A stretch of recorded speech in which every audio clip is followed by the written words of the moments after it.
मैं कविता दीदी जी का और उनकी पार्टी के सभी लोगों का धन्यवाद करूंगा।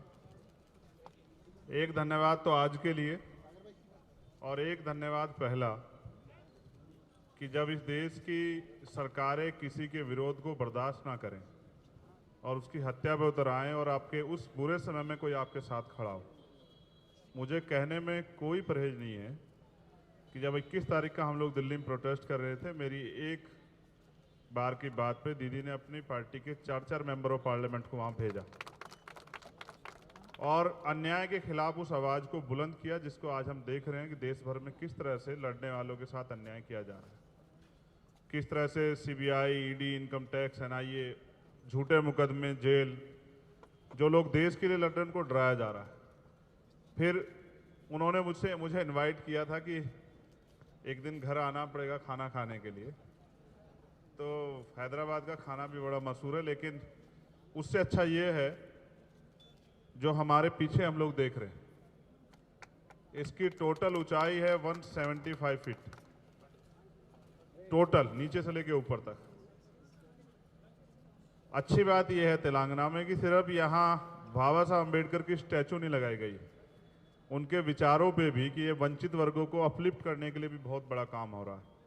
पिछले 2-3 घंटे मैंने जाना किस तरह से यहाँ की सरकार इस प्रदेश में हाशिए पे जो समाज था, दलित, बैकवर्ड, माइनॉरिटी, शेड्यूल ट्राइब, उनको ऊपर खड़ा करने के लिए, उनको मेन स्ट्रीम में लाने के लिए किस तरह का प्रयास कर रहे। मुझे बड़ा अच्छा लगा कि इनकी करनी, कथनी और करनी में ज़्यादा फर्क नहीं। इनकी कथनी जो है उसी तरह से ये लोग काम भी कर रहे हैं और मैं धन्यवाद देता हूँ पुनः इस बात के लिए, एक इस निर्माण के लिए कि जहाँ लोगों ने बाबा साहब अम्बेडकर को, इतिहास को इस देश से भुलाने का काम किया, इतिहास में जहाँ पढ़ा जा रहा था वहाँ से हटाने का काम किया, वहाँ आप लोगों ने इतना बड़ा जो है बाबा साहब अम्बेडकर का स्टैचू लगा के ये साबित किया। और फिर इसके बाद बराबर में ही हमारी जो सेक्रेटरीट है उसका नाम ही डॉक्टर बाबा साहब अम्बेडकर के नाम पे रखा। ये भी एक बहुत बड़ी उपलब्धि। बहुत सारी योजनाएं सरकार की बहुत अच्छी हैं जिनको जान के बड़ी खुशी हुई और ये भी कहने में कोई परहेज नहीं है कि पूरे देश में ऐसी योजनाएं शायद अभी की सरकारें सोच भी नहीं पाई। अच्छी बात यह है कि ये काम और आगे बढ़े और इसका लाभ बहुत दूर तक जाके लोगों को मिले, ऐसी जो है मेरी मंगल कामनाएं हैं दीदी के लिए भी और उनकी पार्टी के लिए। उनके सभी साथियों को जो यहाँ काम कर रहे हैं वो तेजी से आगे बढ़ें और इस तरह से आगे काम करते रहें। और मेरा ये मानना है कि जिस तरह से बाबा साहब अम्बेडकर की स्टैचू यहाँ लगी, वो ऐसी स्टैचू जो नई पार्लियामेंट हमारी बनी उसमें भी लगनी चाहिए, क्योंकि पिछली पार्लियामेंट में तो थी। आज जो सेंटर बैठे हैं उनको बाबा साहब से बड़ा परहेज है, बाबा साहब से बड़ी तकलीफ। लेकिन जब उनको बाबा साहब तकलीफ है तो कुछ ऐसे भी साथी हैं जो बाबा साहब की विचारधारा को आगे बढ़ा रहे हैं। मुझे खुशी हुई तेलंगाना आके और मुझे खुशी हुई उनके सहयोग के लिए, उनके सहयोग से। और मेरा आगे भी ऐसा विश्वास है। एक समस्या छोटी सी है, वो इनके सामने रखो। मुझे उम्मीद है कि दीदी उसको भी जो है जल्द ही जो है उसमें भी हमें सफलता हासिल होगी। और बाकी उनके लिए मंगल कामनाएं कि ऐसे ही जो है कुदरत उनको आगे बढ़ाती रहे, वो आगे बढ़ें और समय समय पे प्रदेश और देश में अपनी लड़ाई को मजबूत करके देश का नेतृत्व करें। धन्यवाद। జై తెలంగాణ, జై భీమ్। ఈరోజు గౌరవనీయులు భీమ్ ఆర్మీ వ్యవస్థాపక అధ్యక్షులు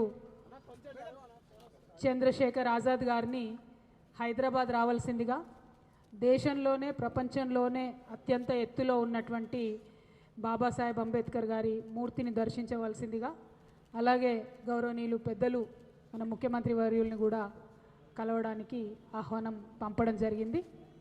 దాన్ని వారు మన్నించి రావడం, ఈ 2 రోజులు వారు ప్రయాణం పెట్టుకోవడం జరిగింది. ఈరోజు ఇక్కడ అంబేద్కర్ గారి మూర్తిని వారు చూసినారు, చాలా సంతోషపడ్డారు. వారు ఒక మాటలో చెప్పాలంటే దేశంలో అందరూ కూడా చరిత్రను మరిపించేటటువంటి ప్రయత్నం చేస్తూ ఉంటే ఇక్కడ తెలంగాణలో చరిత్రను శాశ్వతంగా ఉంచే విధంగా మంచి మంచి महनीय मूर्तुल पेड़ता उन्नामनि वारु चेप्पडं जरिगिंदी। चाला संतोषम।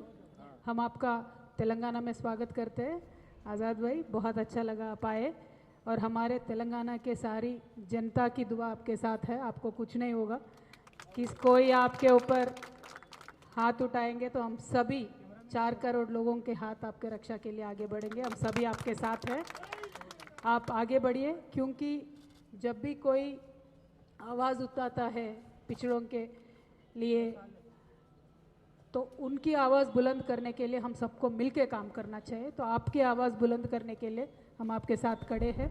आप आए, बहुत अच्छा लगा, और आपने मूर्ति भी देखी। जो कमिटमेंट केसीआर साहब की है दलित वर्गों के पक्ष में, बीसी वर्गों के पक्ष में, माइनॉरिटी के पक्ष में, हम सबके साथ खड़े हैं। और आप आगे चल के भी देखेंगे, जब उनसे मिलेंगे तो और आपको और अच्छा लगेगा, क्योंकि वो संघर्ष के बैकग्राउंड से आते, आप ही के जैसे है, संघर्ष करके बाहर आए, संघर्ष करके राज को बनाए यहाँ पे। और जो जिस तरीके से हुकूमत यहाँ पे चलती है सारे लोग जानते हैं, हम हमेशा वीकर सेक्शन के साथ ही रहते हैं, तो वही कंटिन्यू करना चाहते हैं। आज देश में ऐसा नेतृत्व का ज़रूरी है, ऐसे सोच विचारधारा रखने वाले लोगों की ज़रूरत आज है, जो सबके बारे में सोचे, जो थोड़े लोगों के बारे में नहीं, सबके बारे में सोचे। तो ऐसे जो सिमिलर विचारधारा है उन सबको मिलके काम करना चाहिए, मुझे ऐसा लगता है। और आप आगे आए हैं, बहुत बहुत आपका धन्यवाद मैं देती हूँ। और हैदराबाद की मेहमान नवाजी आपको देखना पड़ेगा, बिरयानी यहाँ का खाना पड़ेगा, और यहाँ के बिरयानी के बारे में, यहाँ की सारी योजनाओं के बारे में आपको देश भर में बताना भी होगा। और जो आपने डिमांड किया है कि बाबा साहेब अम्बेडकर की मूर्ति पार्लियामेंट में होनी चाहिए, ज़रूर होनी चाहिए, ज़रूर लगनी चाहिए। लेकिन आज की सेंट्रल गवर्नमेंट की जो सरकार है वो तो नाम तक पार्लियामेंट को रखने के लिए तैयार नहीं है, तो उनको मूर्ति लगाने में पता नहीं कितना दिक्कत होगा। तो अब हम सभी लोगों को ज़रूर उसके लिए आवाज़ उठाना पड़ेगा। मुझे पक्का विश्वास है आप जब आवाज़ उठाएंगे तो वो कामयाब भी हम हो जाएंगे, हम सब लोग मिलके। हम आपके साथ खड़े हैं। Thank you so much once again, welcome in Telangana. Thank you. जय तेलंगाना।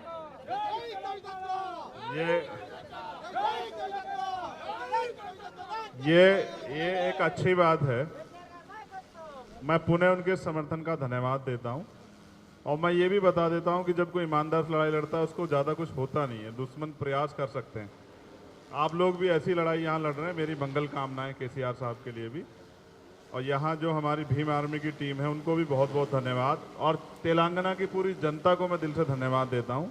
वो इस तरह से विकास के रास्ते पर आगे बढ़ते रहें। बहुत बहुत धन्यवाद। जय भीम, जय भारत।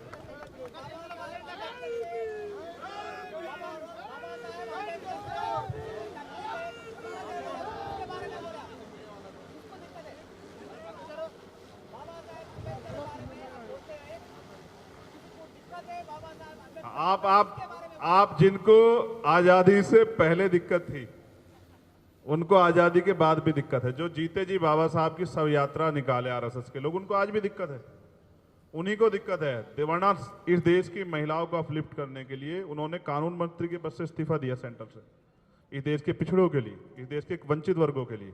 तो बाबा साहब एक जाति के बंधन में नहीं आते हैं, बाबा साहब ना किसी धर्म के बंधन में आते, वो इस देश के नायक हैं। और उनके विचारों से इसलिए लोगों को दिक्कत है कि जब इस देश की महिलाएं खड़े होकर नेतृत्व करती है लोगों को तकलीफ होती है।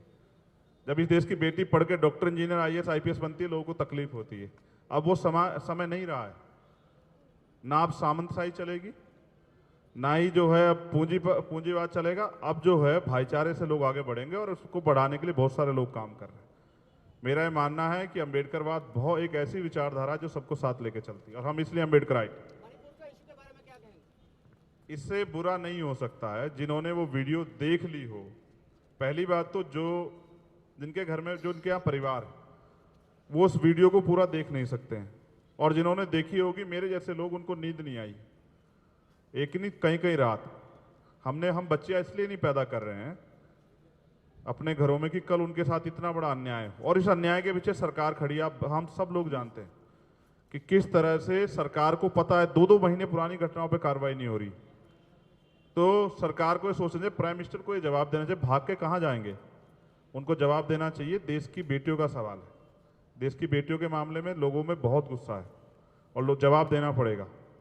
आधी आबादी को इग्नोर नहीं किया जाता, ऐसा अन्याय नहीं हो सकता है देश में, इसको रोकना पड़ेगा। इसलिए सरकार है। आपका भी पार्टी है आजाद समाज पार्टी, आप बीआरएस नेशनल पार्टी बन चुके हैं, पूरा देश पूरे आपके साथ अगर काम करें। स्वागत है बीआरएस का। बीआरएसपी अगर नेशनल पार्टी जल्दी बन जाए स्वागत है।